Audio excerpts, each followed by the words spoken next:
and friends of FINEX, a pleasant good afternoon to one and all. No? On behalf of the FINEX Life members, or better known as the lifetime icons of FINEX, welcome to the fifth get-together of the Life Committee of FINEX. With the power vested in me, I call this meeting to order. Good afternoon, everyone. All friends of FINEX, FINEX members, guests. I'm Bobby Borromeo. I'm your 2009 FINEX president and member of the Lifetime Icons of FINEX. So welcome to this session on the portrait of the Filipino as a digital creative artist, the case for the creative industry. I would suppose a lot would be wondering what this creative industry is all about, and you'll hear them all from our guest speaker and also from our moderator.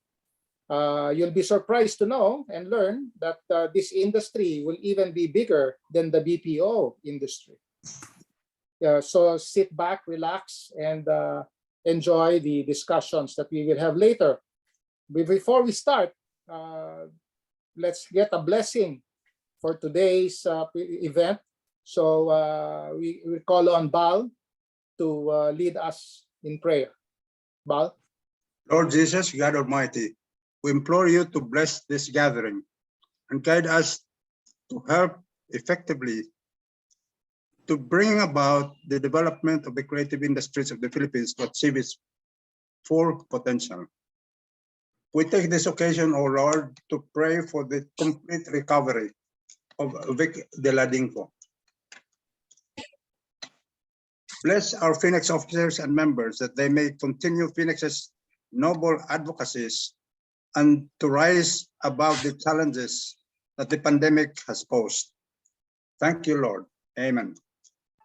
Amen. Amen. Amen. Thank you, Bal. May I now call on our FINEX president and Accra Law Senior Legal Counsel, Tony Francis Ed Lim, for his short message. Tony Francis. Okay. Can you hear me? Yes. Yes.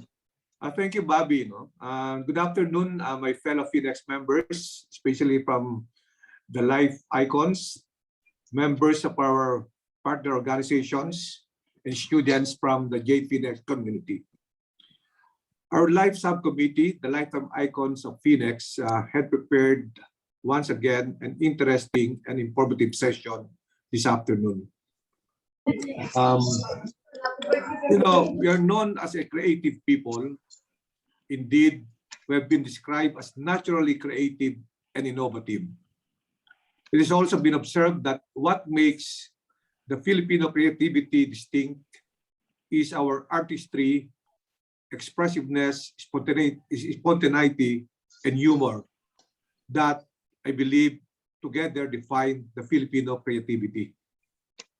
We need to harness this talent to help our country become globally recognized for our what I call our innate talent, especially in this digital age. It's just fitting, therefore, that we're presenting today, courtesy of our Life Subcommittee members chaired by our esteemed chairman, I think the webinar is entitled Portrait of the Filipino as a Digital Creative Artist. This is fitting because we are in the midst of digital transformation. And I think our creativity can be harnessed to show what we can do amidst this digital age. Our speaker, Mr. Paolo Mercado, will discuss and share with us the policy framework of the Philippines' own creative industry. As president and founder of the Creative Economy Council of the Philippines, he will discuss the roadmap and its impact to the economy. I think this should be of interest to us as FINEX, because we are basically a financial organization. So let's listen creatively as Paolo talks about creativity And let's hope that the future of our country will be more creative as well. Thank you again, the Life Subcommittee, chaired by Archit, and the team assigned for this event, Val Intriga, Dennis, Vic de la Guindingo, and of course, our moderator and MC, Bobby Borromeo. A pleasant afternoon to all, and let's stay put and enjoy what is yet to come. Maraming salamat at mabuhay ang FINEX. Thank you very much, Tony Francis. Now, as a preliminary suggestion, since we're going to have a very insightful talk by Paolo later on, please do prepare all your questions and type them in the box, and we will go through them as time permits. So may I now call back Val Intriga to introduce our guest speaker. As Francis has said, Filipinos have been renowned for their creativity for as long as the Philippines has been a nation. In this century, and especially in the past 2 decades, recognition of the Filipinos' creative genius has only become more pronounced. Thriving through sheer talent, Filipino artists have had to achieve acclaim with little or no support from government. This vacuum becomes more pronounced when we compare ourselves with our ASEAN neighbors. Thailand's Creative Economy Agency was organized in 2018. Indonesia recognized its Creative Economy Agency with its Ministry of Tourism in 2019. As early as 2012, Malaysia already allocated a total of $50 million to the state's investment arm to spur the economy's creative industry. Vietnam also ratified a national strategy for the development of cultural industries in 2016. Not to mention Korea, who started it in 1998. So much can be done in this sector if we get our acts together. And this is an attempt for us to get our acts together. With us today to share with us the latest developments in the industry, roadmap for its development, the institutional framework to ensure success, its bright prospects, and its huge potential contribution to the economy, is Mr. Paolo Mercado, the top opponent of the industry, the president and founder of the Creative Economic Council of the Philippines. Paolo graduated magna cum laude in psychology from the Ateneo de Manila University and is currently the first Filipino to graduate from the Berlin School of Creative Leadership Executive MBA program, where he graduated valedictorian in 2017 for his thesis on creative economy. Currently, the VP for Behavioral Science in Asia for Ogilvy Consulting. Paolo is here with us. Take it away, Paolo. Thank you. Thank you very much, Val, for that great introduction. And thank you also to the FINEX board for allowing me this time to share my views and perspectives on the creative industries in the Philippines, where they are now and prospects for the future. I would like to verify first if you are able to see my screen. Wait, let me just press it full screen. Are you able to see it in Yes. full screen mode? Yes, There's no blockage or anything in terms of a gray area? quite clear. Okay, so very clear. So thank you very much. So I'm here wearing my other advocacy hat as the president and founder of the Creative Economy Council of the Philippines. And what I will talk about is really like the state of the creative nation, because we are a creative nation.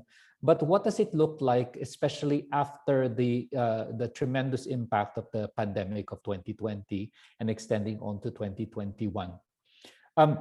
So let me start with a few basics. Creative economy, what is this? What is this new term?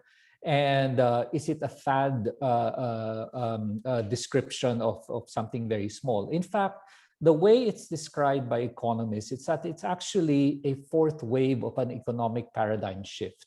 So if I were to really put this in a timeline, more or less, I mean, some historians, economic historians would have a more accurate picture of this. But if you take a look at how economies have evolved over the centuries or millennia, of course, you've got the agricultural economies where wealth was really based on how much land you owned, and wars were fought on arable land. And then by the Industrial Revolution, it became about capital and the ability to produce goods via factories and organized labor. So it became an industrial economy. And then by the 1950s, after World War II, While the factories and manufacturing were still very important, the new type of economy that was coming out was actually based on skills.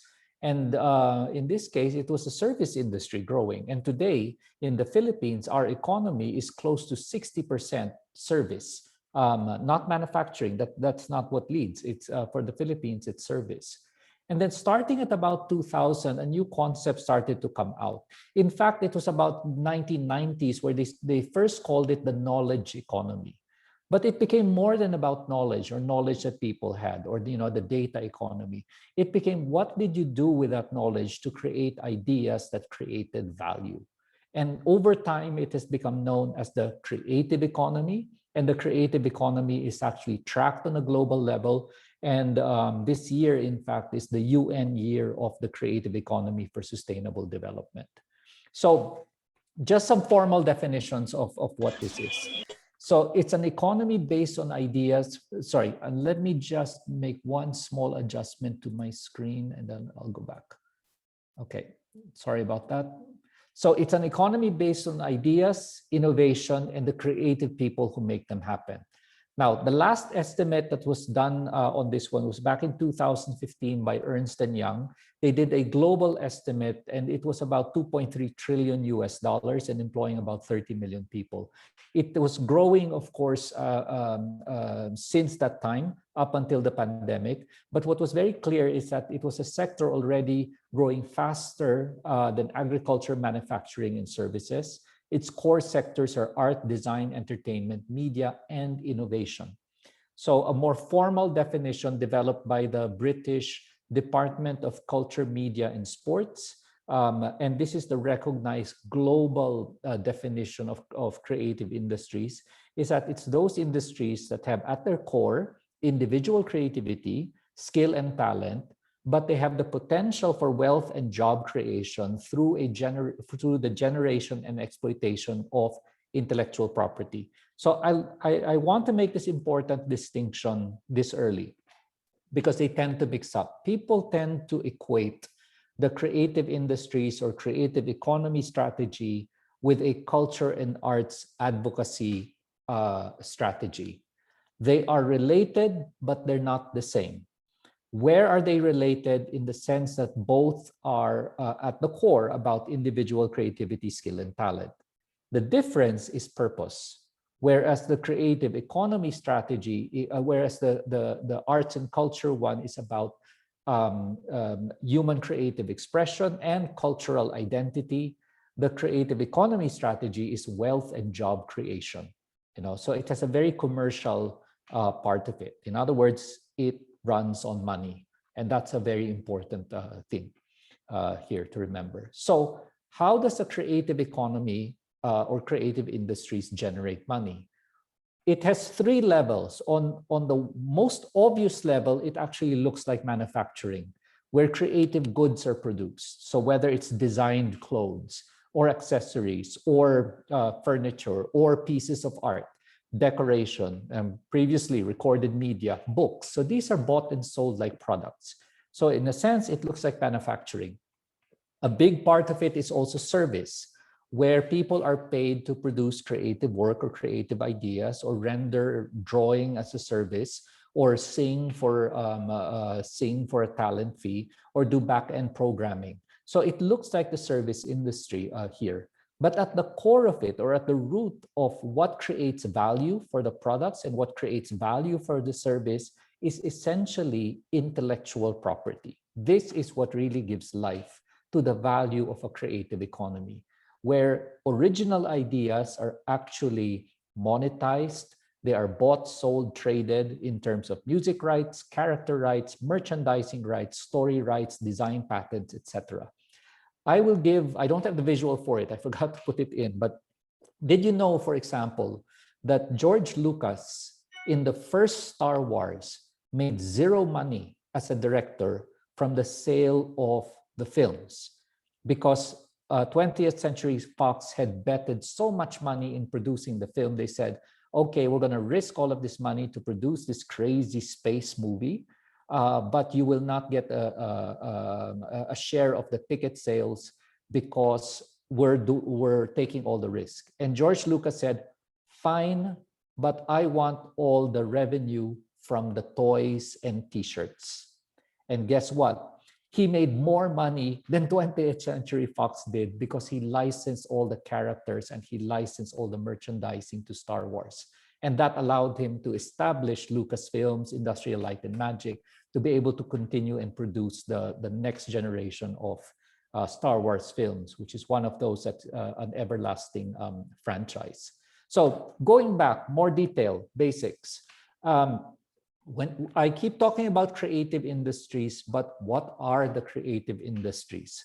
So this framework is from the UN Conference on Trade and Development. So it's a trade and development framework. It's not a culture framework only. So this is the exchange of creative goods and services and ideas. So there are 4 major sectors of heritage, arts, media, and functional creation, and under which there are 9 domains. So under heritage, you've got traditional cultural expressions, both tangible and intangible, and you have cultural sites, museums, libraries, etc. And arts, you have the traditional fine arts of performing arts and visual arts there, but then it crosses over to bigger industries that actually make a lot of money through advertising and through other media. You've got film and television here, you've got publishing and printed content, you've got digital media, and then you have functional creations, and these are design, interior design, graphic design, product design, and then you have creative services, advertising, architecture, research and development, etc. So it's really quite a big major sector. I mentioned earlier some numbers done by Ernst & Young. They did this for a creative group based in France. And they did a real good job at a global valuation of all of the creative industries, perhaps with the exception of Silicon Valley. So they only counted digital games, but not digital software development because it was huge for that one. If they did, that would be number 1 easily. But looking primarily at the content industries, you have here the ranking from television number 1 at close to $500 billion US. And then with radio, unfortunately, flagging way behind. But they also did an interesting thing of mapping also how many workers per sector. So this then allows us to take a look at value per job.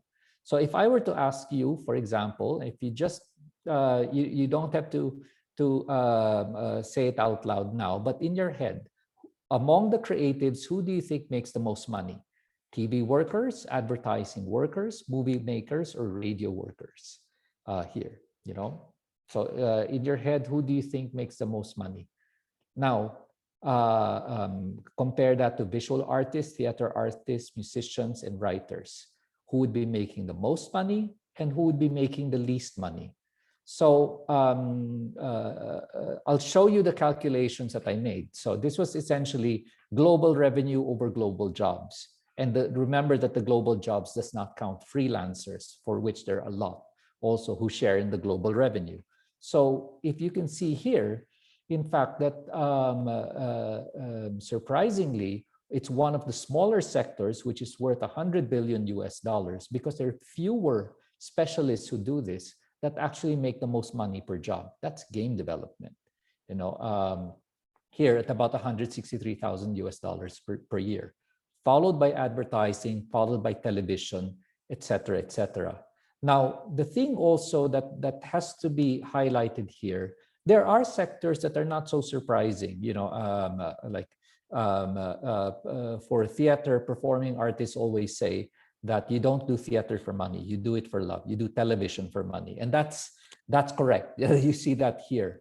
But one of the things also that we need to pay attention to is that the Philippines, when we talk about creative industries, our top of mind is always music and movies, followed perhaps by performing arts. And that raises a question of, are we tracking our ambition in creative industries at the lower part of the value chain? Should we not be tracking our creative industry strategy towards the higher end of the value chain? Again, this is just one of the provocations that I have. And this was even pre-pandemic statistics that I'm citing here. Okay, and I'll move on this. So here, just a very quick one. It is a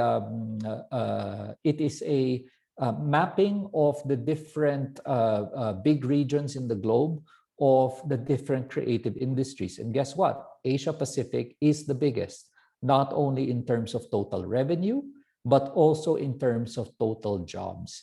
Because when you start to consider the creative economy of China, domestic alone is huge.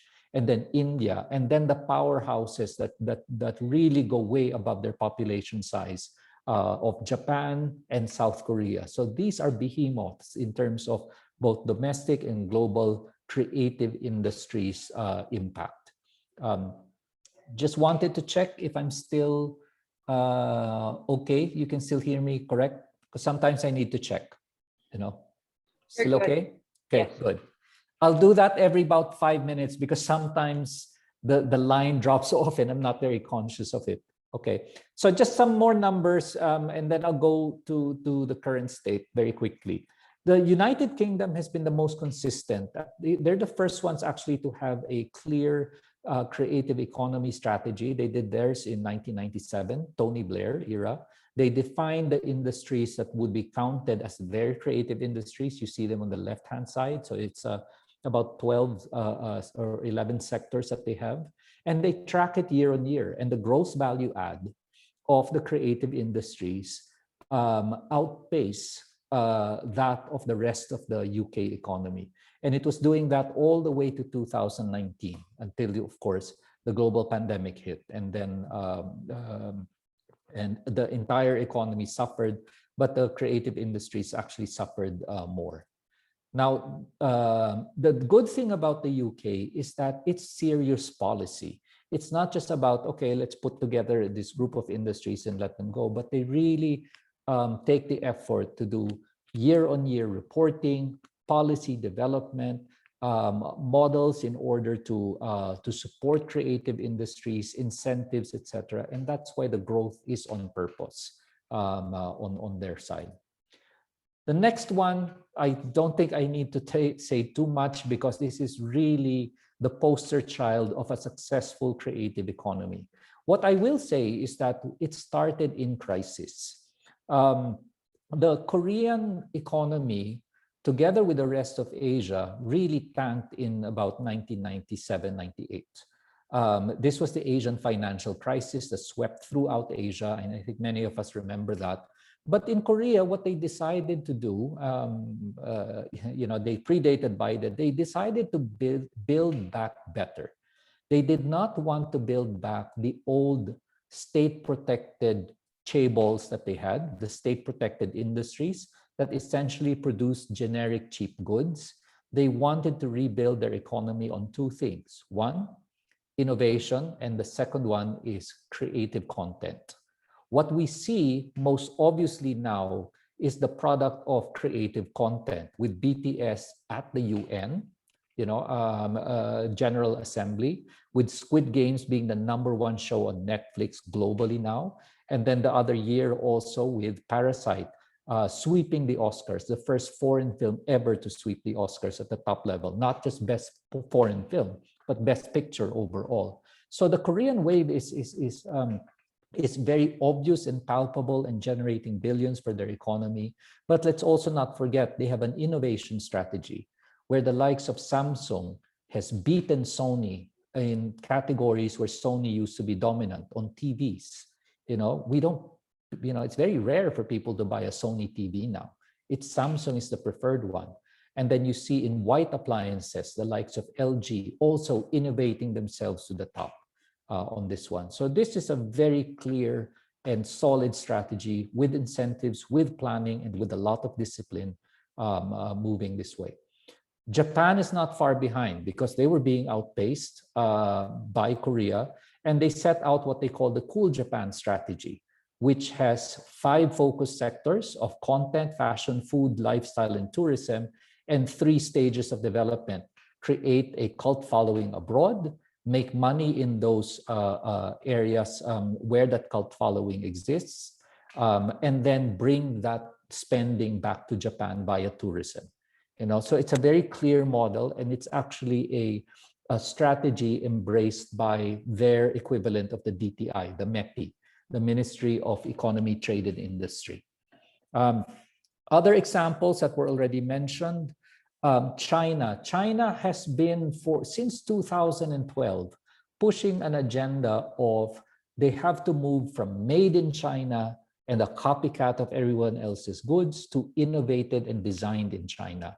So sometimes I think with many things, people say that, oh, China is still a copycat. In many ways they are, but in certain areas they're dominating. If you take a look at local e-commerce in the Philippines, it's Lazada and Shopee. That's Alibaba and Tencent. So these are Chinese giants that have really dominated the e-commerce space, not only within China, but in practically all of Southeast Asia. And while Korean content with its own titles and its own branding is making waves abroad, if you take a look at a lot of the Hollywood blockbusters, take a look at who's producing them, and you will see these two names consistently, Alibaba Pictures and Tencent Pictures, the same owners as Lazada and Shopee. They're also now funding Hollywood content. And they are learning what Hollywood does, and they are being the deal makers and the business makers in terms of that content industry as well. So, so China, not also mentioning the innovations coming from Huawei, Xiaomi, etc. So this is a powerhouse. Next, I'll go very quickly.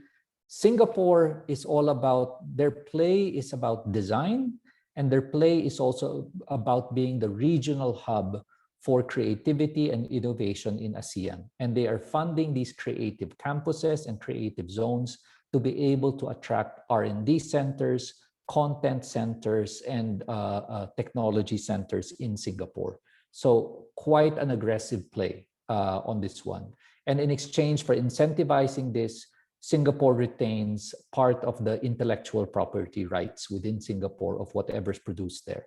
So they may do it out of expat talent, but they retain IP ownership, at least partially, of whatever's created in Singapore. Malaysia, also pushing very hard, $50 million committed as early as 2012. One of the key sectors they're aggressively trying to push is animation, but their strategy is very interesting. Because for us, for a long time, the Philippines has been supplying backroom animation for animation services for US-based houses like Disney, Cartoon Network, etc. The Malaysians, they push their own titles, but they're very clear on the target country for their content. And their target country is Indonesia. So for a country of about 30 million people producing content for a country of over 200 million people, it's a good business deal, for them. So they're making a lot of money that way, essentially servicing Indonesia. Creative Economy Agency of Thailand. This used to be the Center for Design in Thailand. So it evolved into the CEA back in 2018. And they're also very clear on not only providing the statistics behind it, but also recovery strategy for their priority industries and clear objectives also of how to build it. I'll give one example. One of their ambitions is to become a fashion design, one of the leading fashion design capitals in Asia. To do that, they knew that they needed to understand global fashion design. So they incentivized the Accademia Italiana of Florence to open up a campus in Bangkok. They gave them the campus grounds. They provided fast processing of the visas for teachers. And now the graduates of the Accademia Italiana, they participate in the Milan or in the Italian fashion shows and fashion exhibits as well, so that they are leveling up their participation in a global fashion industry. So this is how they play. They need to be connected and they partner with the world's best to be able to realize their ambition. Next, Whistle Stop Vietnam. Again, Bal already mentioned this one. So they're very clear on what they want to go for. The key for them is actually more in the functional creations, advertising industry. and also app development. So I work for one of the international advertising agencies, and we do our app development out of Vietnam.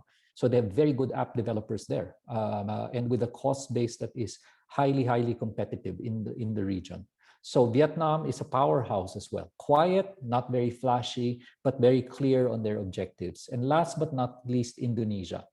So Indonesia, in fact, they reorganized their what was called their Creative Economy Agency. Was actually standalone before, in about 2015-16. It was a standalone agency. It was part of the tourism agency before 2015. They went independent for about 4 years, and then they reorganized back and put it together with tourism. But our organizational design aside, one of the things about Indonesia is that they're very ambitious. And they are the ones who are, so they did two things. They organized the world's first creative economy conference. They did this in Bali in 2018. I was there. I was the only one from the Philippines there, so they put me in the delegate table, even if I was non-government. And they set the pace for it. And these conferences are being organized every 2 years. The second thing that they did, it was Indonesia who proposed to the UN to make 2021 the year of the creative economy for sustainable development. So even if their creative products are not as widely popular as, let's say, Korea or even Japan or in the region, Thailand, Indonesia is a leading voice in global policy on creative economy because they're taking leadership.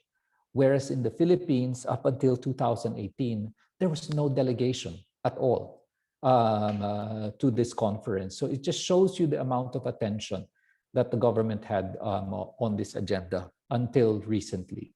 So this was the state of creative economy policies in the Asian region, and you had one big hole in the Philippines. No policy, no framework, no government leadership around it, and private sector was also a little bit, each took care of their own industry, but there was no grand plan around this.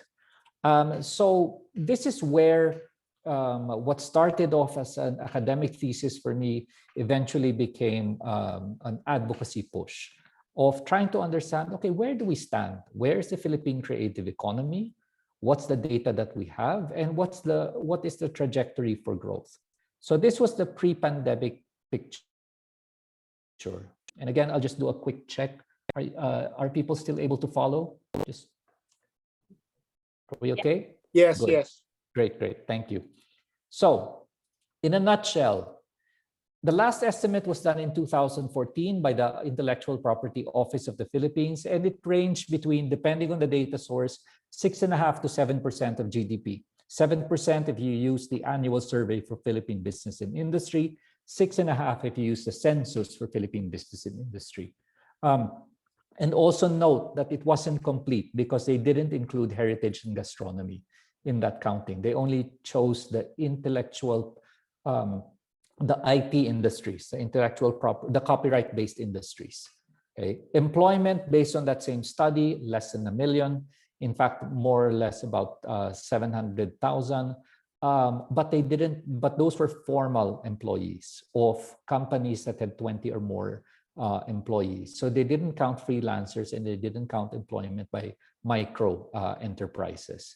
From a separate source, there are also about between 1 to 1.5 million online freelance workers, many of whom do creative work out of the Philippines. It's like a hidden BPO.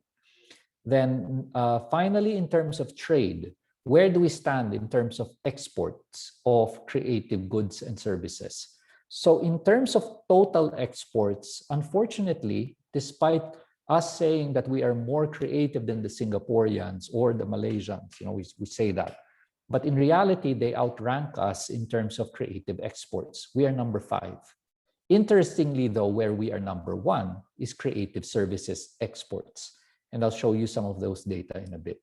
So If interested, this will be in the PDF that will be shared. So this was 2012 Census for Philippine Business and Industry. It was about 690 billion at that time, or 6.5% of GDP, based on that year. And then the projections, if you were to apply 6.5 to 2019 GDP, it would actually land at about 1.3 trillion, or about the size of the BPO industry. In fact, probably even bigger. This is the one from the UNCTAD on creative economy trade ranking. Singapore is close to, it's 11.5 billion in creative exports. Then you have Malaysia, followed by Thailand and Indonesia, and we're number 5 at 4 billion. But in this 4 billion US dollars, if you take a look at just creative services, the second column, that's where surprisingly we're number 1. In terms of creative goods, wow, we're lagging behind. We're not even $1 billion in creative goods exports. But in creative services, perhaps this is an avenue where the Philippines can play. It will take a lot of time for us to catch up on creative goods, but perhaps with creative services, we can accelerate. But let's not be too slow, because look at where Malaysia is. They're about half our size, and if with a little effort, I think they can catch up. Now, here's the other thing also, and I mentioned this. There were studies done in 2018-19 showing that aside from the formal BPO sector, there was a lot of online freelancing happening in the Philippines. So PayPal estimated this to be about 1.5 million freelancers, and another group called Upwork, with their own real data of registered Filipinos, their number was about 1.2 billion Filipino freelancers online, doing a lot of work. Some of them were very clerical and administrative, but about 65% of the work was actually in creative services. So things like digital marketing content, web design, brand design, collaterals, electronic CRM, etc. These are some of the things that were being done on these platforms. So this is Odesk and Elance that reorganizes Upwork in their own verified databases, about close to 1.3 million Filipinos as web and graphic designers, etc., providing services to clients abroad on this one. Because one of the things also that goes well for us is that the Filipino is recognized as a global talent that is world-class. Music, we have this. We have Filipinos, either naturally born here or people that we sort of adopt that, he has some Filipino blood. These people go global here. Performing arts is where we really shine, starting with Leia back in the 90s with Miss Saigon, but paving the way for other people also, a previous generation and a new generation of Broadway and West End stars happening. And of course, you have not only Lisa Makuha, but her sister Gia, who is also a West End alumna, having performed in Lion King. So performing arts were quite strong. And let's not also forget, in terms of animation and comics, you have all of these stalwarts who are co-creators of some of the characters in Marvel, and also with a lot of the Pixar and Disney movies. These are artists that are really contributing to story development, character development. Ronnie Del Carmen, in fact, is speaking tomorrow at the Makati Business Club to talk about content and storytelling, because he's since transitioned to Netflix. He's helping out with Netflix storytelling. But while these Filipinos are, so how much creative talent do we export abroad? My data isn't updated. I couldn't get any more recent data than this when I did my study. But it's about 4,500 creative Filipino OFWs that we export. So apart from the performing artists, you have a lot of people in the design sector. So draftsmen, architects, graphic designers, etc. It's a modest number for a sector that we're actually not really purposely training and deploying for. Unlike, for example, nurses and of course the seamen, where we have schools and we export at scale. Here, without any market development, there's a demand. for this. Before the pandemic, Disneyland Hong Kong was actually about 75% Filipino in terms of the performance staff. The only problem with this model is that while they create jobs for those individuals, the value that they create is outside the Philippines. So it does not contribute, unfortunately, to a Philippine creative economy. When Leia, Eva Noblezada, and all of these, or Ronnie Del Carmen, etc., when they sing or draw or create stories for Disney or for Cameron Mackintosh, that counts to the creative economy of the producing nation where the IP sits. It does not count to the creative economy of the Philippines. That's the unfortunate thing. The late Secretary Bon Jimenez was actually my mentor and advisor. He's the one who told me you should organize, you should take this from a thesis and make it a formal advocacy group. And his perspective was that if you take a look at the global creative economy, the Philippine creative economy, it's very dangerous that it's not organized because the country will be left behind. He said the Filipino as an individual creative will not be left behind because somebody else will always hire the Filipino. The problem is that he will create for somebody else and he will create wealth for somebody else. The world will hire us. The only trouble is we won't be doing it for ourselves. We as Filipinos, we're already into the creative economy. It's just that it's not ours. It's somebody else's.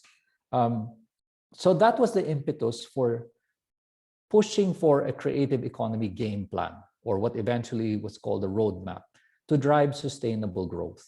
And this is why CECP was formed more than 4 years ago, to really craft this one and engage with government, push for a roadmap to be adopted.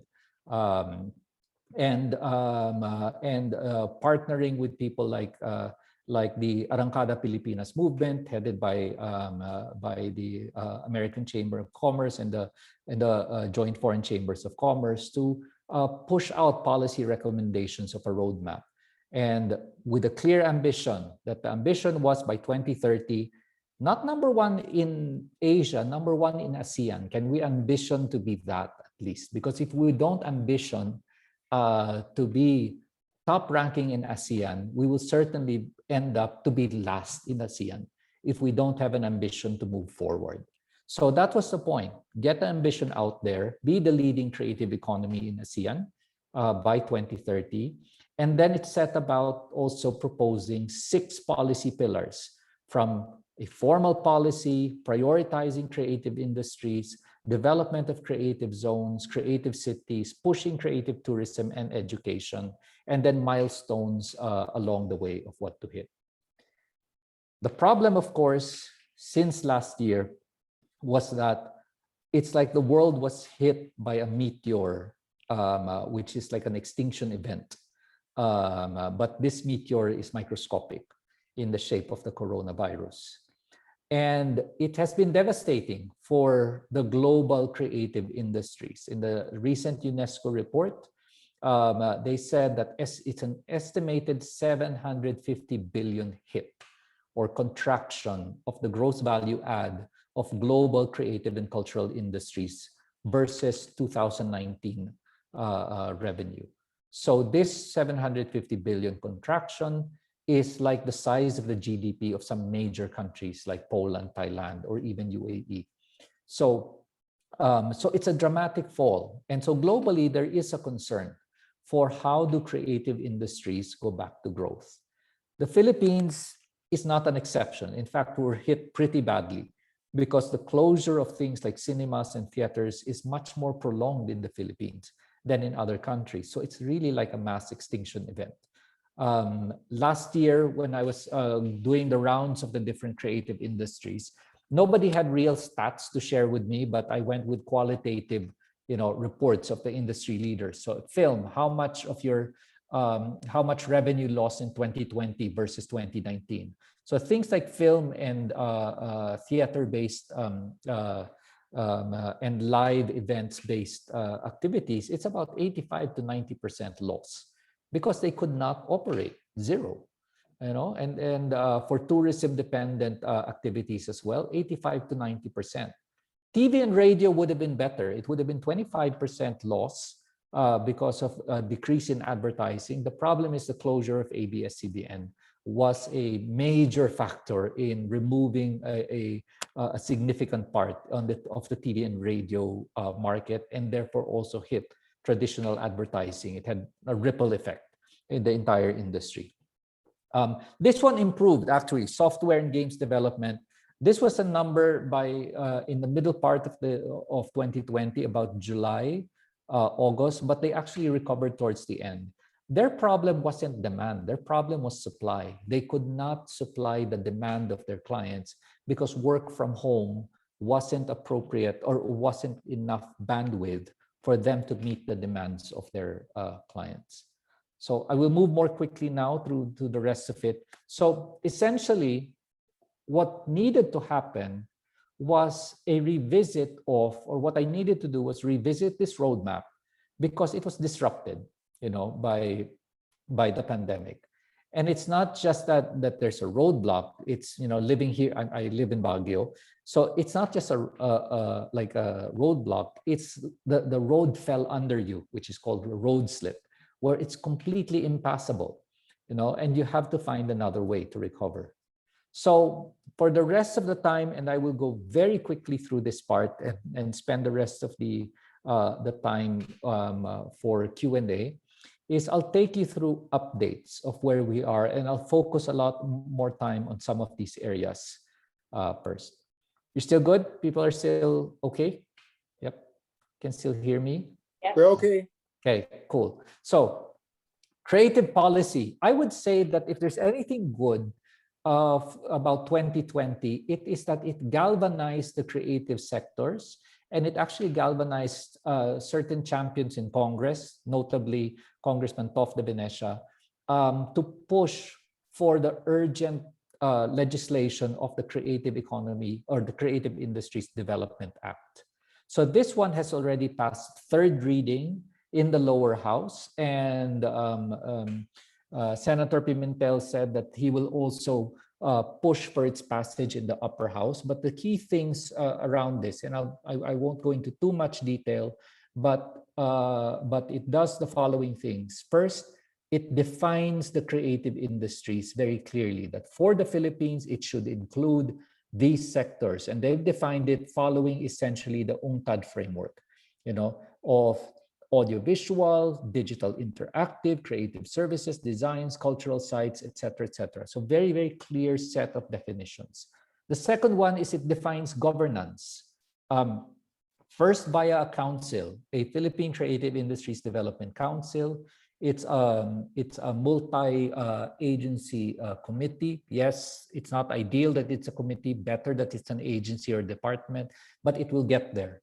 A committee is the first step. The goal is to become a department, and that this committee is meant to push number 3. It is meant to build the creative industries development plan.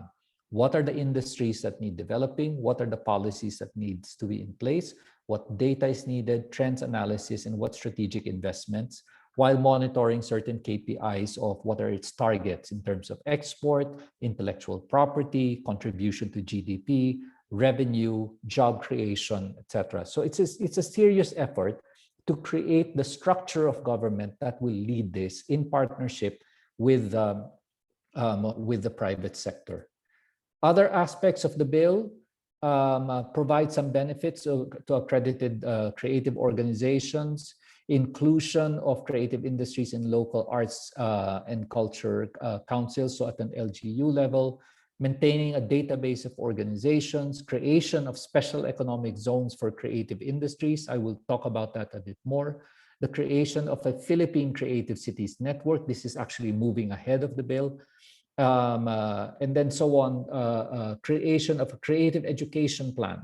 So you begin to see parts of the roadmap that I had shared here also, that people are looking at this more holistically. It is not just a welfare, a save the creative industry short-term plan. It looks at a more holistic view. Of course, fiscal incentives, a creative startup fund, business education and information campaign, encouragement of public and private partnerships, credit incentives, budget allocations, and so on, with the Creative Industries Development Fund, and provisions for additional measures against intellectual property infringement. So it's still a race to the finish on this one. We are mid-October now. In fact, we're in the last part of October, and this needs to pass and be signed into law before Congress goes into recess in November. So it's quite a tight timing,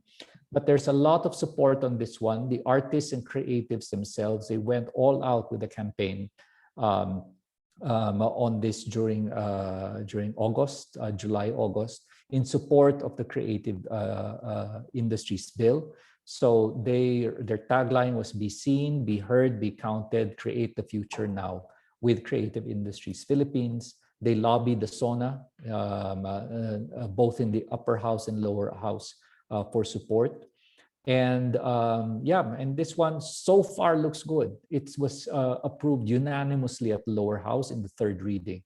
So it's the Senate hurdle now that remains before being signed into law. Okay, so that's creative policy. That's in a good place. Creative industries is a mixed bag. There are the digital creative industries that are rebounding, media and design, media, functional designs, lifestyle, very slow recovery, and then culture, arts, and heritage are still suffering to this day because they're dependent on tourism. Here, I'll just put this as a graphic scale of how is the industry affected from mild pain to worst pain possible. And if you cluster them, those in the digital sector are actually in a recovery to growth mode already.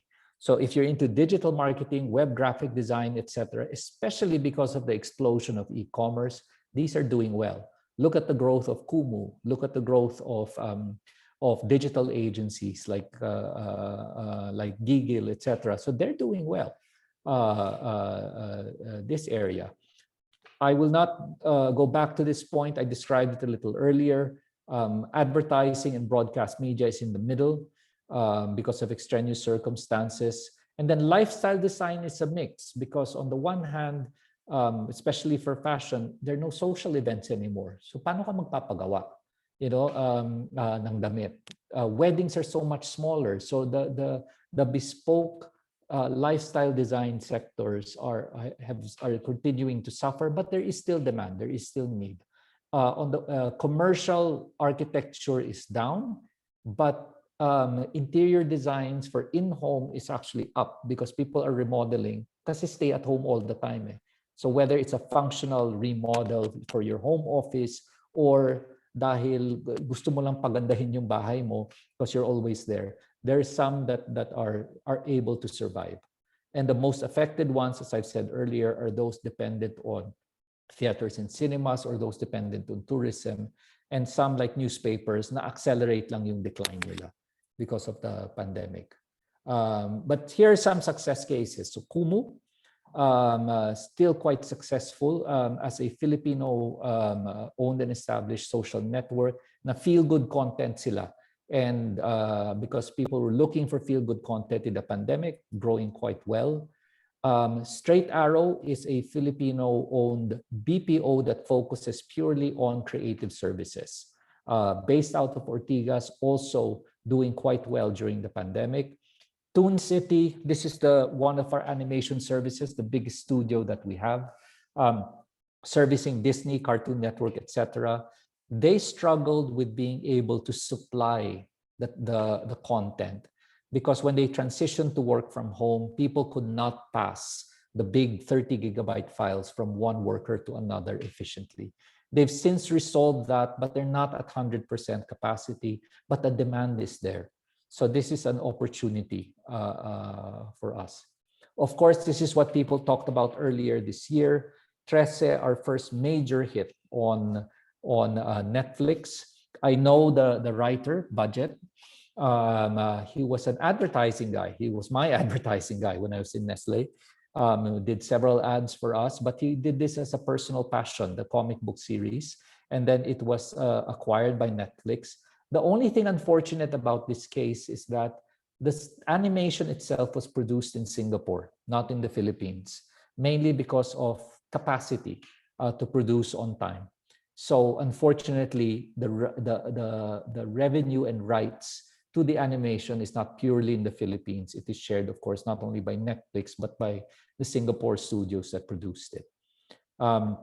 Then you have others pivoting to digital to survive. So this is ABS-CBN, of course, not only pushing their digital assets, but also partnering with previous competitors to get their content on air to survive. And even traditional things like art, moving to online and still able to get decent sales through this media. So people are moving, people are trying to pivot. So, and you can see different strategies. So those in the digital sector, they're really looking at growth, of how do they grow because the demand is still there.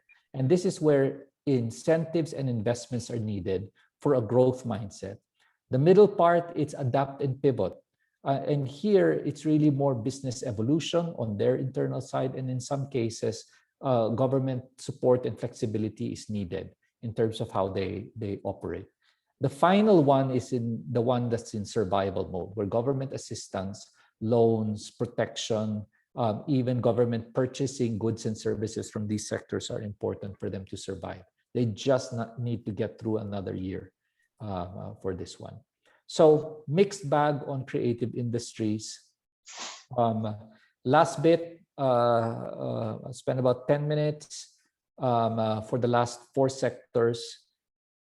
Creative clusters, unfortunately, this is the one, zero progress since the start of the pandemic. It was one of our more important agenda points, and you saw it in the bill, the creative zones. The reason for this is if you look at global best practice models, the best creative industries come out of creative clusters where similar industries actually are in a tightly defined geographic space. The classic ones are for filmmaking, Hollywood, very tight space in LA, and then Silicon Valley, right outside San Francisco. Again, innovating on digital. But these are models that are not just in the US. They are purpose-built as well. So Dubai started its media city in the late 90s, which has grown into the Dubai Media and Digital City as well. So it is the hub for content for the entire Middle Eastern region, for the Arab world. There are many examples of this one from China, Singapore, etc. The Philippines, we have a framework for special economic zones. And we have a variety of these, from IT BPO being the biggest ones, and then manufacturing, agriculture, even medical tourism. But there is no creative zone in the Philippines, none to this day. This was an initiative that we were pushing. CECP actually signed an MOA with Intramuros to develop the Maestranza as this walled part bordering the Pasig as a creative hub for design. And even the Design Center of the Philippines co-signed this.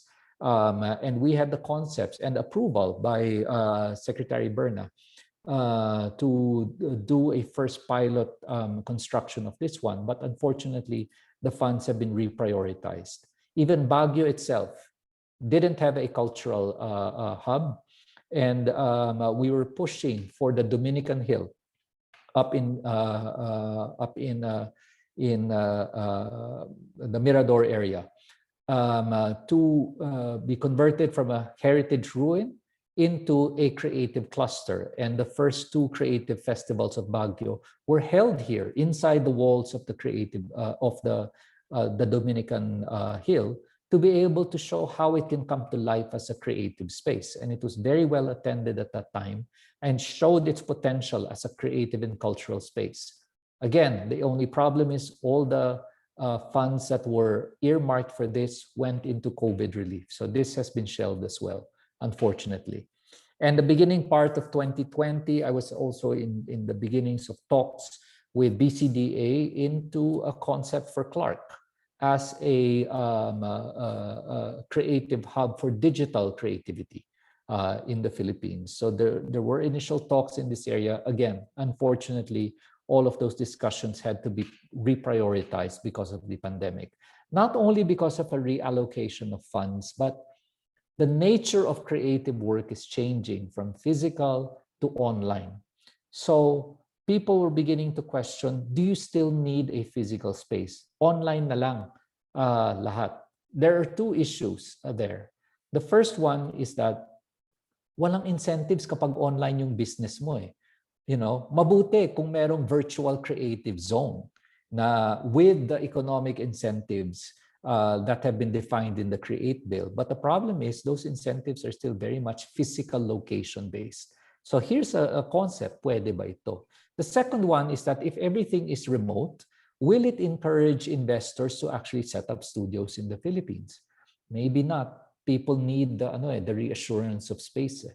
And if Malaysia and Singapore are operational, why invest in an invisible zone in the Philippines? So very challenging, this second one. Last three, very quick. Creative cities. So this is a UNESCO global program that pushes for cities to embrace creativity and culture as a sustainable driver for development. This was a snapshot in 2016. Take a look at Asia and take a look at the Philippines. We were surrounded by creative cities all around us, and the Philippines had 0 in 2016. So part of the push of CECP working with some LGUs was getting cities to just even apply to the UNESCO program. Baguio was the first one to get it for crafts and folk arts in 2017. And then Cebu City followed in 2019. The good thing is that there is now a groundswell among LGUs who want to be part of this one, not just for UNESCO recognition, but they also see that this is a way for them to be able to bring about a different development strategy to their respective cities. So right now, as far as I understand it, there's about 20 to 25 LGUs who are part of the League of Cities that have signed a commitment to push a creative and cultural development agenda within them. So that's good. So this is another green in the roadmap. The last two, I won't spend too much time. This is obvious. Tourism is down, and therefore all of the industries that are related to tourism are also down. Creative education, knowing that balance with Mint also. This is a mixed bag. I actually don't have much data on this yet. What is mixed about it is, given the differential impact of the pandemic on the creative sectors, I don't have yet the information of what is that doing to enrollment in creative courses. My own guess is that for courses that are more art-related, fine art, performing arts, etc., my guess is probably enrollment is even lower than before, because ang hirap i-justify to your parents to go into the fine arts when that industry is badly affected. But perhaps those that are in multimedia, digital, etc., probably are experiencing a higher enrollment. I don't know. I don't have the data. But this is something that needs to be watched, because we'll experience the pipeline effect of this one in about 3 years' time, when those who were freshmen in 2020 graduate in about 2024 or 2025. Last, and this is my addendum to the roadmap, because what I did notice with the creative industries policy and the first roadmap is, at the end of the day, we could support the industries, but who will buy what the industries produce? At the end of the day, this is about a creative marketplace. And when John Hawkins was here, so John Hawkins wrote the book on creative economy. I speak with him quite frequently. And one of the key things that he emphasized when he was here back in 2017 was that creativity needs a marketplace. A creative economy needs a marketplace. It's a third principle of creative ecosystems or creative ecologies. And what he meant by that is that you need to be conscious about who are you producing your creative content for, and what is your strategy to be able to offer something that generates value for your business, for yourself, and for your economy. And this is where the challenge of the Philippines is. Precisely, we have an abundance of creative talent, but it's all domestic. And because it's all domestic and it's in abundance, law of supply and demand, we have too much supply. And with too much supply, it puts downward pressure on the value placed on the output. So if we continue to be a domestic focused creative industries, the creative output will be undervalued. Babaratin ang creative talent ng sariling Pilipino na kliyente. And I've experienced that firsthand, being both on the agency side and the client side. So a global approach is needed, similar to what, Korea is what, 40 million people? I think even less. And they were clear, their creative industries had to go outside Korea to be able to grow. Malaysia has the same mindset, and Jamaica, with its music has the same mindset. This is important, that we have an abundance of talent. We have to look beyond our borders to grow. But the global business of creativity is ruthlessly competitive. Mediocrity will not survive. It is demand-driven, not artist-driven. And excellence is market-defined on this one. You have to be able to compete, And finally, we also have to be able to know the market. I had spoken to, he's now the president of the BPO industry, but I also spoke to Ray Untal before he left the IBPAP. And one of the key things that they did in the beginning of the BPO industry was to understand the needs of the international market in terms of BPO services. And then they crafted a growth strategy based on international market demands. That's what's missing in the Philippines. We pay attention more to things like music or movies, but not enough attention to digital marketing content, which is 310 billion in global outsourcing. Animation, we have some, in game development, we have some support, but it's not yet to the scale development that we need to be able to push. So if I were to just add, so the state of the policies is what you see below. If I were to add anything, it's just the item on top, where we need to put as number one on the roadmap the creative markets and marketplaces. And we need to go for an international focus of creative markets and opportunity assessment and prioritization. Where will we play and win? Okay. My opinion, this is not official government, but that's my view if we want to be able to scale to win on this one. So I will just end. So I started with the point on extinction events, but I will end with a point on survival, with a quote allegedly from Charles Darwin, but he said something like this, but not exactly this. And that is, when faced with challenges, with environmental shifts, like what's happening now, it is not the strongest of the species that survive, nor actually the smartest. It is the one that is most adaptable to change, the one that is able to detect what's happening, pivot quickly, experiment, try, and then eventually survive and thrive. So that's what I wanted to share. And I'd be very happy to open the floor up for discussions, questions.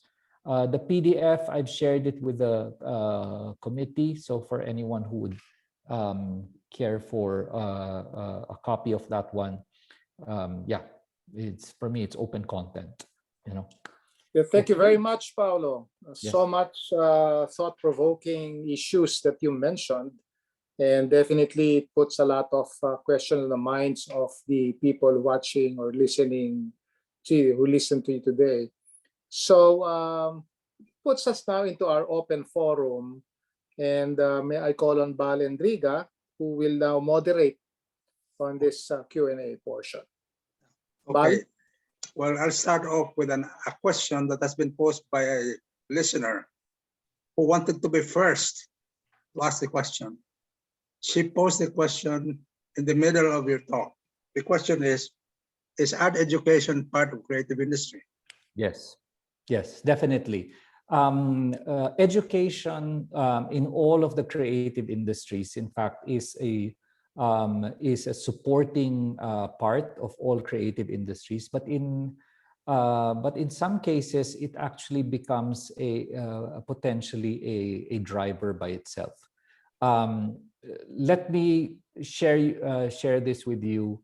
I'm currently doing for CECP a project for NCCA on mapping the value chain of jobs in visual arts and performing arts. And the pattern that we're seeing already is that the art form itself, it's the rare individual that is able to make ends meet or even profit from the art form itself, unless you're really, a well-established artist and you can, you haven't even painted anything, it's already sold for hundreds of thousands, if not millions. But that's a rare individual. Majority actually make ends meet through teaching, teaching performing arts, teaching music, or teaching art. So it is an important part. It supports the current workers. And in some cases also, it is a profit driver for a community. So you have the model that you have, of course, in the US, the expensive art colleges that they have, those are profit makers for them. We don't have that much of a strategy yet because our art schools here, we target mainly servicing the domestic market. We don't really push them as international art education based in the Philippines. Somebody had posed a question about architecture. Can you please ask your question directly? Please, I missed it was erased right away. Anyway, I would like to open the floor to questions from anybody who would like to ask the question.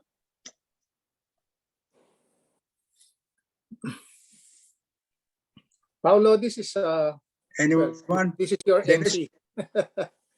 Hi. Just wanted to when you mentioned the different countries in the ASEAN who have started and been successful in this in their creative economy, there's almost always a particular group spearheading it, which is the creative agency. Who do you think should be the appropriate, or is there such a thing as a creative agency that should spearhead here in the country, in the Philippines? Or should it be a combination, hybrid, public-private sort of an agency that should make sure that it really gives a right push? Yeah.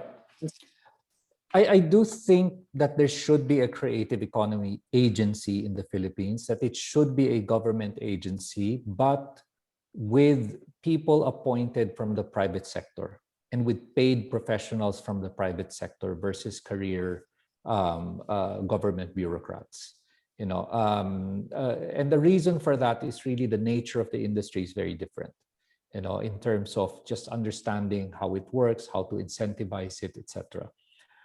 It should move beyond the committee that is proposed by the bill, because the problem now with the committee is that it only works once a month, if they meet that frequently, and nothing really happens in between, and it's all very high level and policy development. I think the committee, as proposed by the bill, their primary task is within 12-18 months, have the plan, the roadmap formalized with the clear KPIs of what the industries are going to hit, and then hand it over to an operating agency to make those plans work.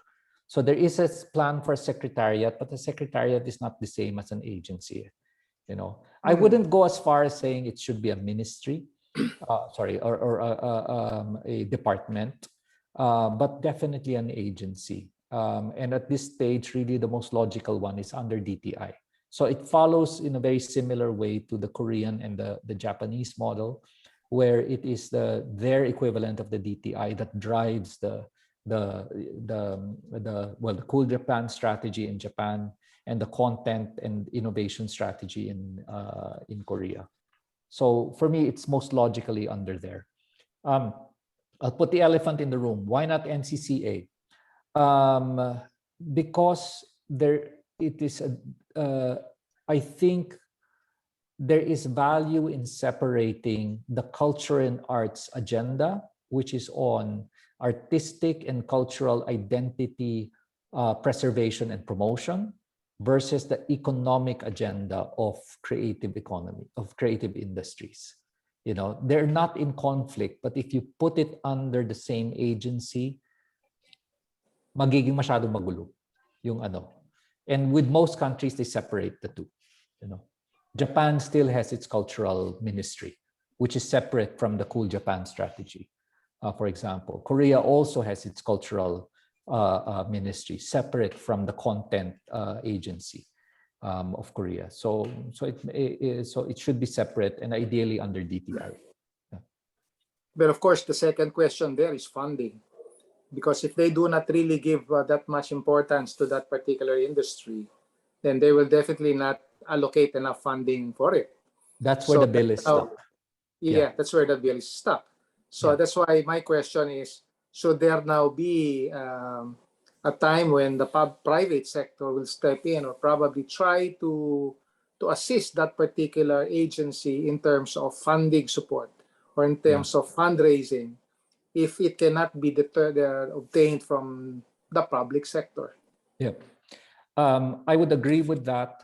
But if it were a private sector strategy and working also in the private sector from a creative industry standpoint, my bet and recommendation is to focus on where we already have a good track record and evolve from there. So what do I mean? The BPO industry, we are the number 2 country in the world after India in terms of BPO services. There are already BPOs that are beginning to provide creative services. Can we take a look at scaling that? Because if you look at the BPO industry, it was growing before it was recognized and incentivized as a sector. So it's also evolving into creative content. So perhaps starting there and also seeing what is the real game plan for animation and for game development. So we have these 2 sectors. They have been recognized by DTI, pero wala pa tayong scale-up plan dun sa dalawang yon. So that's where I would start, really. Honestly, that's where I would, if you would ask me to prioritize, I'd look at those. Creative services that can be natural evolutions from BPO.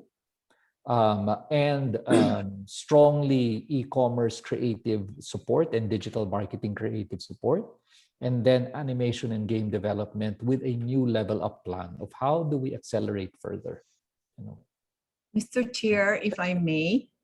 Yes. Go ahead. Paolo, actually, I recall a few years back, Secretary Ramon Lopez was pushing for the creative talents. Actually, at the time, I think it was more filmmaking, and they were doing road shows. I wonder if you had spoken with them and checked out where they stand on this. Yeah, with Secmon Lopez. Yes. And this group, I think there was a group. I think the one that's handling export services or something. EMB. Export marketing. So I had spoken to them, not specifically on film. So there are several efforts, and film at least has a government agency focused only on film, the Film Development Council, led by Lisa Dino Segura. And there is relevance in continuing what they do in terms of pushing the Philippines to participate in to participate in international film festivals, which are actually just the front to be able to distribute the content. The challenge with film is that at the end of the day, especially now, how do you make money with film? Because the thing is, domestically, you would make money from cinema houses. When you pivot to digital, you make so much less money on film. So the right business model for the work that you put in hasn't been cracked yet. And we don't yet have, let's say, the scale of not only, we have the talent in terms of storytelling. We have the talent in terms of, I think, cinema visual storytelling, we also have that. Where we have gaps are two areas. One is obvious, and people say this, but it's a huge investment in this area. Special effects, we have a gap. But you don't need special effects to participate in big global cinema. Parasite had very little special effects. If you take a look at it, quality film, but very little special effects. But the one gap that we have, it's a serious gap, is sound. You know, sound on Netflix is often a barrier for Filipino films getting rejected. But more than that is, what's the growth ambition? You know, the global movie industry was estimated at about 80 billion US dollars. What's our market share objective? Yun ang wala pa. Yun ang hindi ko pa nakita, even from FTC. Framework. Yeah. Just one last point. Go Yes, ahead. ma'am. I wanted to say that maybe one of these days I should invite you to talk to some universities. I sit on the board of a university, and perhaps we can align some courses to the need to develop that artistic talent. Actually, personally, I know very little about it. Thank you for your. Okay, thank you. Thank you. In the absence of anyone asking any more question, may I ask another one? There's been a lot of publicity about Trece. The Trece, which is the animated film that made waves when it became popular in Netflix. What made it such a success? What factors? Fresh story. I mean, this was always, even before Budge wrote it, ano pa lang eh, Quentin Tarantino pa lang and Peque Galiaga. Quentin Tarantino was a huge fan of Chanak, you know, huge of Peque Galiaga's Chanak from the 1980s. The reason for that is because the monsters are unusual. The Filipino monsters and the tales of monsters that we have are different. You know, they're common in Southeast Asia, but they're very uncommon from a monster mythology point of view, from a Western mindset. If you take a look at the West, gas-gas na eh. Vampires, gas-gas. Werewolves, gas-gas. Ngayon, puro zombie. Hanggang zombie na lang sila yung monster storytelling. So there is something very interesting in that. Of course, there's a little bit of Trece that is based out of Constantine. You know, Constantine battled demons. It's angels versus demons. But see, Budge went way beyond it. Took Constantine perhaps as an initial inspiration, but then really dwelled into the entire underworld mythology of the Philippines. I think that was a success for it. And also take note na Thailand, I believe Indonesia also, they have similar monsters. So there is a cultural affinity to that. So I think that's part of it. And of course, the Filipino diaspora, you know, as well, subscribing to it. I see two other questions, Bal. Yeah, there's some in the chat box, Bal. Yeah. There's it was erased so quickly. It's about the private sector, public sector cooperation under the development under the bill. Yeah. Do you think that's going to work? That's a pretty big council composed of 17 people. Yeah. I don't 9 know. from the private sector and 8 from the government sector. How will that work? Actually, that's the counter argument of the Senate bill. The Senate bill is proposing a much smaller council of, yun naman, masyado maliit, 4 lang, you know.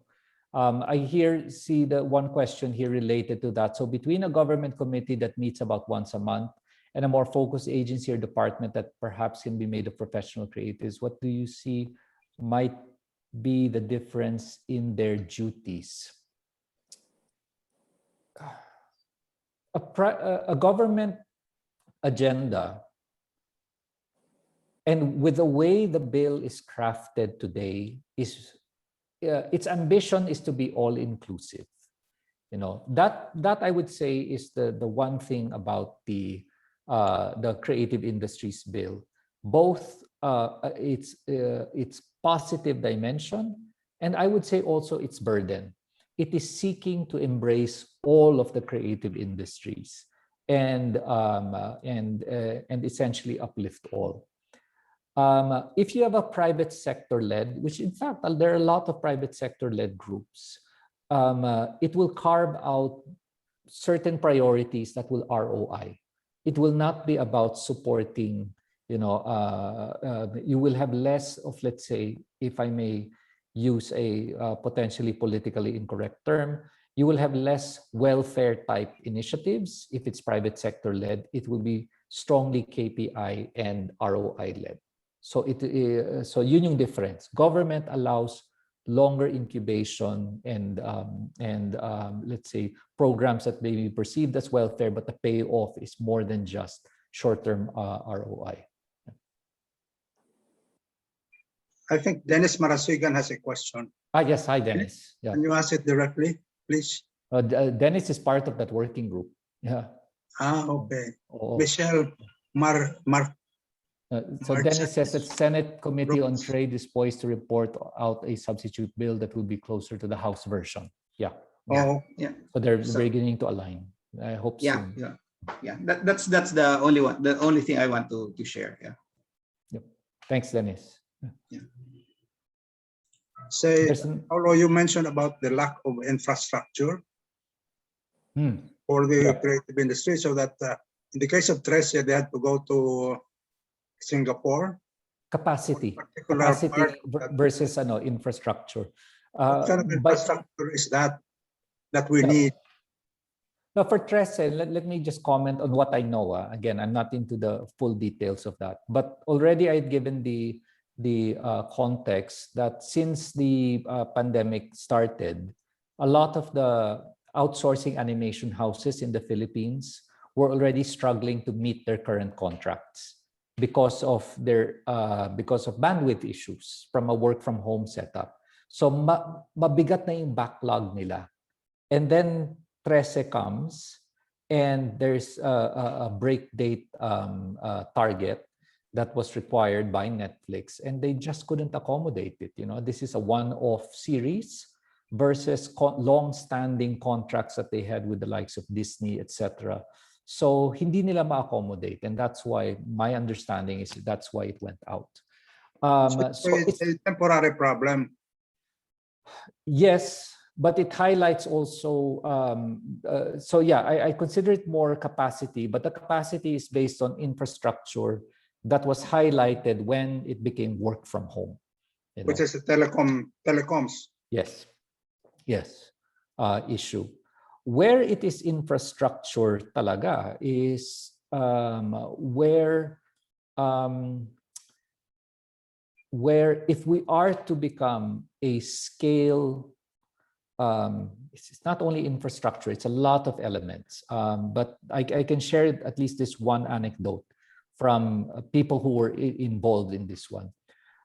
In about 2017, the town of Adelaide in Australia was able to sign a global deal with Technicolor. Technicolor is a production house in Hollywood. They think they were involved in coloring the first Wizard of Oz, but they've since evolved, of course, to become one of the leading special effects houses. So they're like Industrial Light and Magic. They're like all of these special effects studios. So they do special effects for films, very, very high level for DC, Marvel, etc. Life of Pi, they did that as well. And they struck a deal for Technicolor to have an outsourcing studio in Adelaide. And it's because the mayor of Adelaide lobbied it, and he guaranteed not only training up the talent, but he guaranteed also the internet connectivity so that films that are in production in the US, they would be able to send the files, they'd work on it. So it's like having a 24/7 production going on, because then the time zones worked.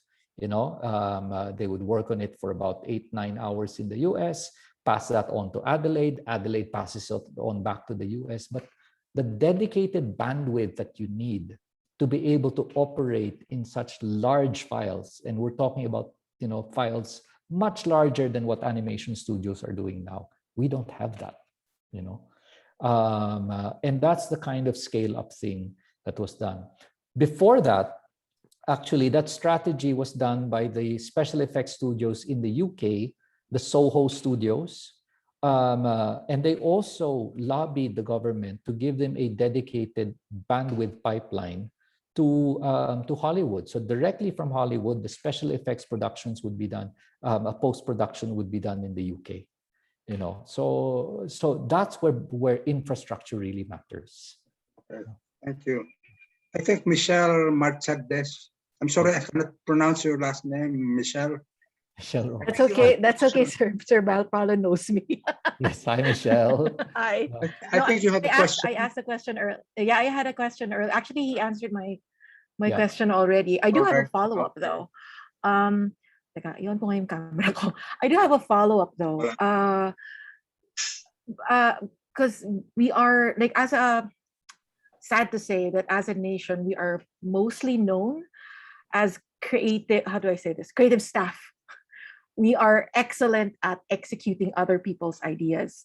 So what I was wondering is if in the bill, there is anything that that encourages, or at least is an avenue for encouragement for innovation and more original thought and more original content. I realized meron din namang of excellence yung just providing the service. But if we are to aim higher, which is part of the talk kanina, that's mainly our actual content. Yeah. It's not explicitly written out in the bill, but you can see it in some of the intent in terms of, you know, the point on we have to have intellectual property strategy behind it in terms of protection and also in terms of growing our intellectual property. But the how to do it, how to transition from back room to front of house, you know, or to the marquee, you know, part, that's not defined in the bill. And it's not actually the role of the bill to do that. That's the role of the roadmaps. Because once the council is formed, per industry sector, and there are 9 domains, per domain needs to have a development roadmap. That's the goal. So that's what the council itself will supervise. So you have the big council, and then you have the 9 domains, like the 9, what they call this? Domains. Bearers of the ring. You know, so each of those would have each of those needs to have, where are we today? What's our ambition? How do we get there? How do we close the gaps? That is what the council needs to supervise. It's those domains that will be led, in fact, and that's why there's a lot of private sector representation in the bill. Those will need to be led by the private sector representatives. You know, so if you are more in the let's say creative services, kailangan may roadmap on creative services, kailangan may roadmap on audiovisual content, etc., etc. So while the bill is being still, you know, pushing for passage, there are some that are moving forward now in doing the groundwork for those. So the design center is leading the design mapping and road mapping. I'm helping out NCCA with a few of the sectors, and there are a few more that are ongoing. It's not everything yet, but that's the goal. Yeah. All right. Okay. Paolo, do you think Thank you. an organization like FINEX can have a role in the development of the implementing rules and regulations? And what might that role be? I believe so. I can't answer yet on how on what role that could be. To be honest, it's also once we have the bill passed, we have to see how will it be operated and where does FINEX's skill or talent base, where can it best contribute? Thank you. I think Chay Lugares and Mildred Bitancor have questions. Chay, Mildred? Not from my end. Very interesting presentation, and really this is it's a light at the end of the tunnel, because there's so much potential and opportunity, and definitely this can help our economy in the long run. So I'm so excited about this also. and thinking now on how we can join with this new sunrise industry? Yeah. The roadmaps are essential because I'm also, having been both on the client side, worked for Nestle before, now also on the private sector side. What is key is what I know from private sector, especially finance, is it's not a grant, it's an investment. And so for it to be an investment, where is the ROI? And that is something that that's where the sectoral groups need to be able to have a clear or a clearer roadmap. The challenge is it would have been easier to talk about this in terms of a growth and ROI prior to the pandemic kasi ang ganda talaga ng numbers and trajectory. The challenge now is that a lot of the industries are truly in survival mode. So ang hirap din to be able, and I think those that are in real survival mode, gobyerno talaga yan. It's difficult to burden the private sector with that, except if it's really a cultural, almost like a CSR thrust of the private sector to help. Pwede yon. For some sectors, ganun for them to survive. But there are other sectors that will actually need to drive it as growth. Okay. I think Resilo Valencia and Lizy Lumen have questions. Do you? Okay. Hello. Are you pertaining to me, sir? Yes. Go ahead, please. I actually don't have a question, sir, but I just would like to share because this creative industry bill, is that right? Yes. We are actually tackling it in our class. I'm a culture and arts education student, and then we were in shock when we knew that there is a bill like this that is currently existing, and it's lacking a lot of attention. And so, as a culture and arts student, we are in this advocacy, and I just would like to share lang po that this bill is not being left behind in the education sector, but it's being inculcated in our curriculum. I think Ampi has a question. Ampi, did you have a question? Ampi? Oh, okay. Maybe not. Also, there are several questions that I'm seeing on the chat. Okay. No question, sir. Please. Don't have a question. I missed those questions. Okay. So if you can answer them, Paolo, Right. please.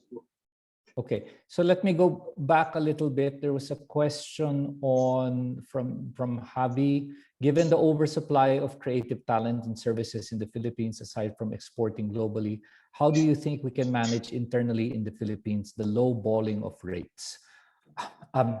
It's very difficult, on that one. And I must say that I had worked on it. I'm guilty from being on the other side, on the client side of low balling of rates to established agencies driven by global procurement on this front. But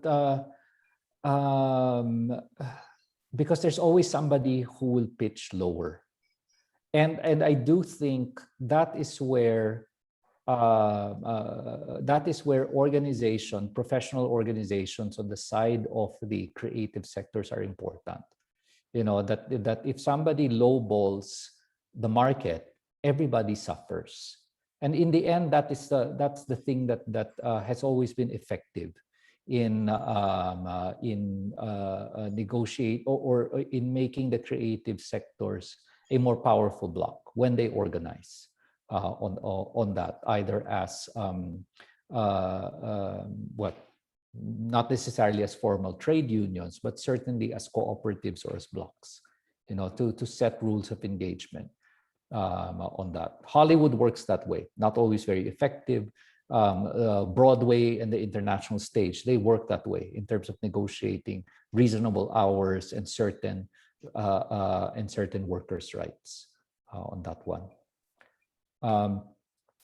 Next question from Chloe. I think though this was answered. Coming from the arts sector, education sector, what should we instill in students who are taking art courses so that they are aware of the economic impact of their creative skills, and so that they are also guided in their career development and sustainability? I just think the schools can use the knowledge about creative economy as a source of motivation and goal setting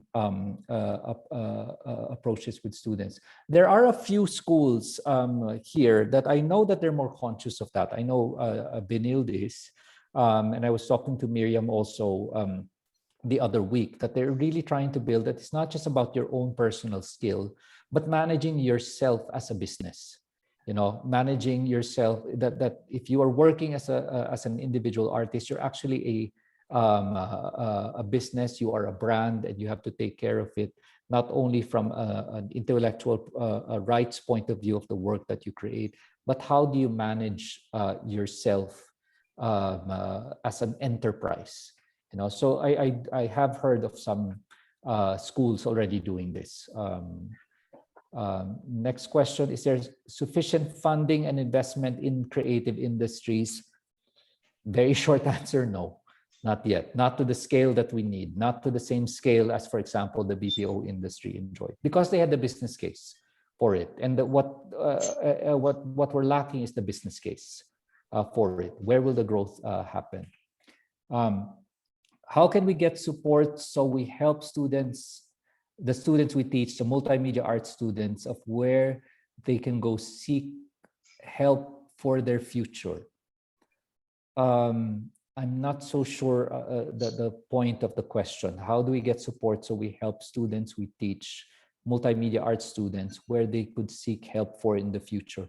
It's very difficult to answer, especially now, because the future is extremely volatile, not only in terms of the pandemic, but how the art forms and the creative businesses evolve so rapidly.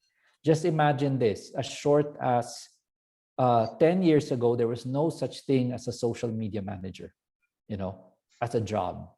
But now it's one of the more in-demand jobs that you have, you know, or the influencers, etc. I do think it's about staying focused on the skills that you have, and to make sure that you have something that is really at a high standard, and to look outside the Philippines in terms of the standard.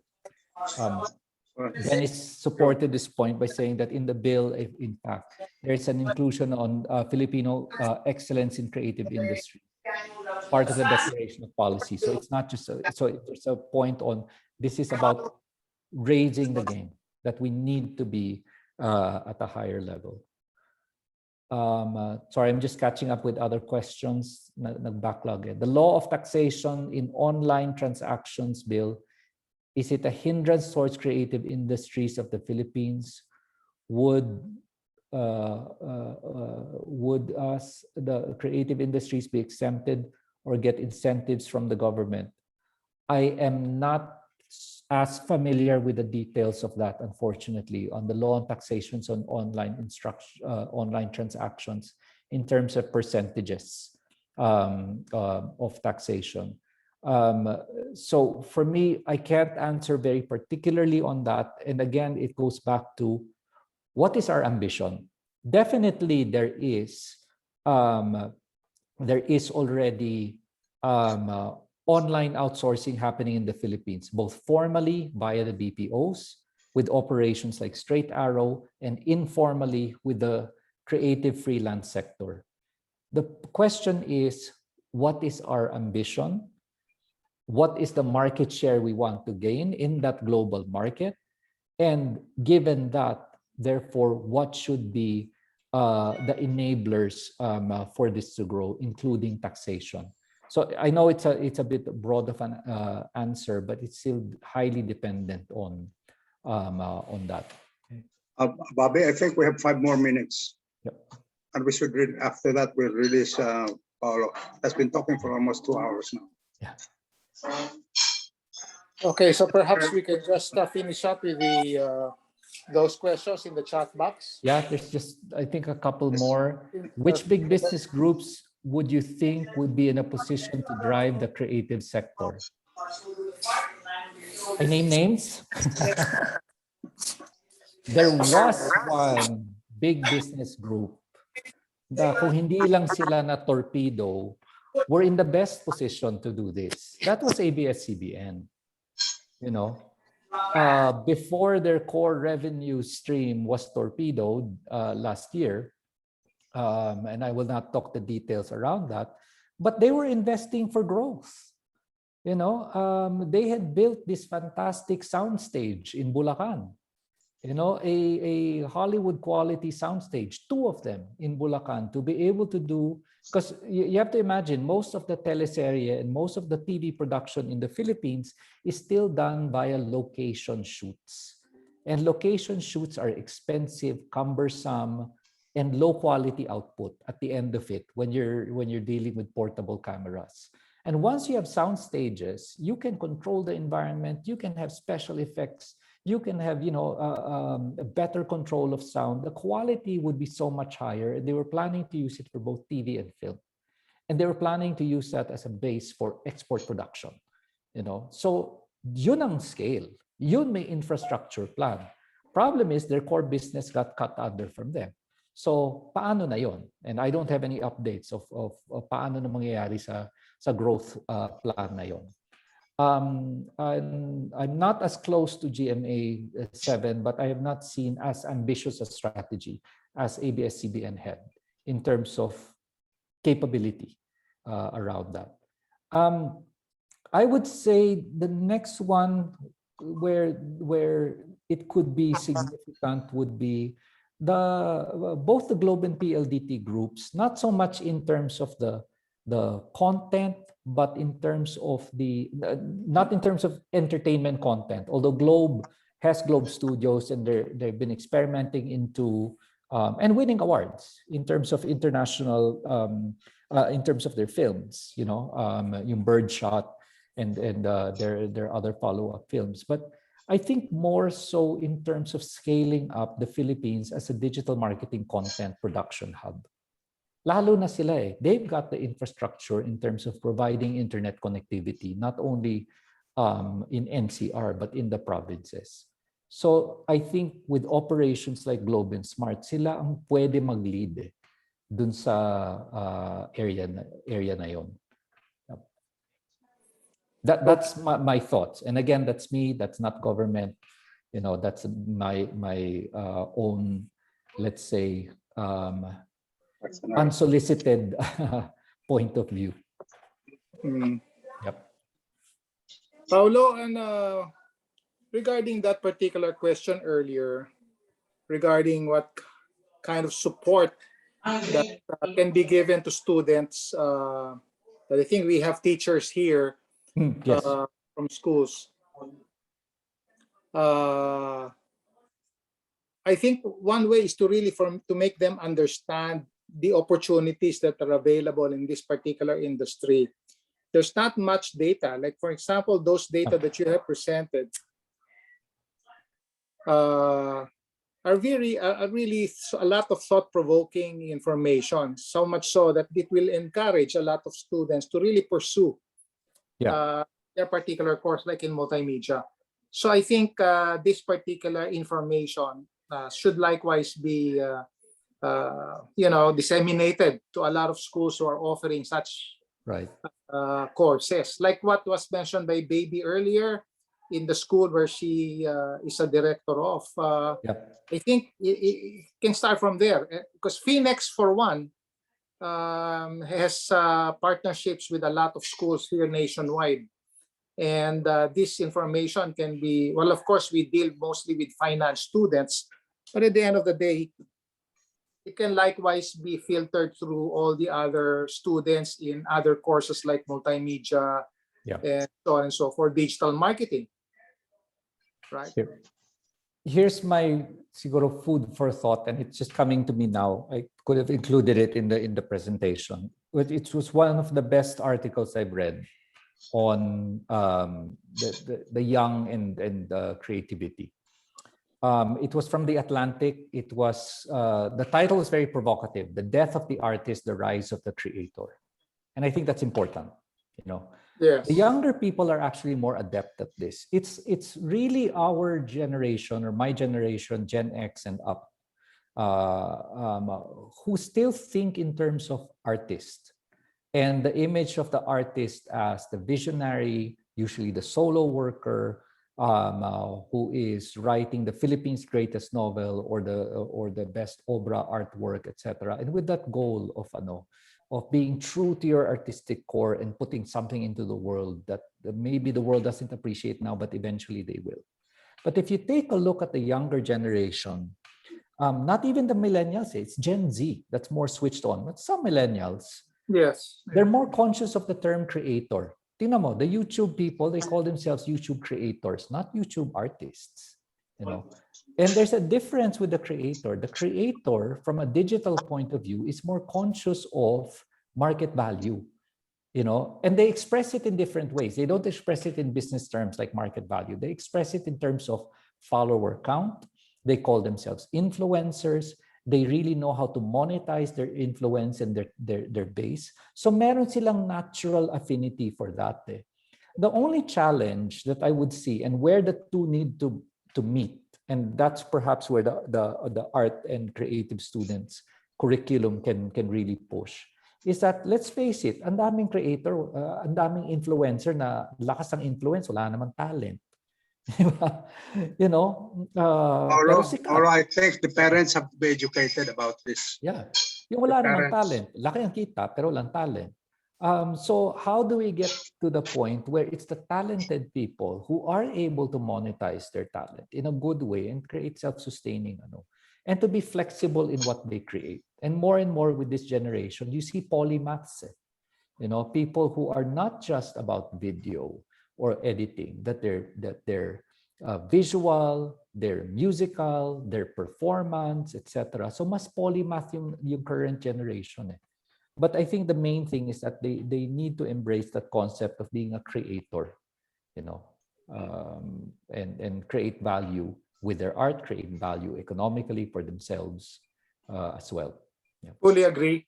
And I think, Paolo, after this particular session, you will find yourself receiving a deluge of invitations from various universities to give them this kind of insights on how the creative industry is eventually going to be the industry of industries, far surpassing even the BPO industry. And everybody, particularly those in the universities now, would want to be in the front line when these things happen.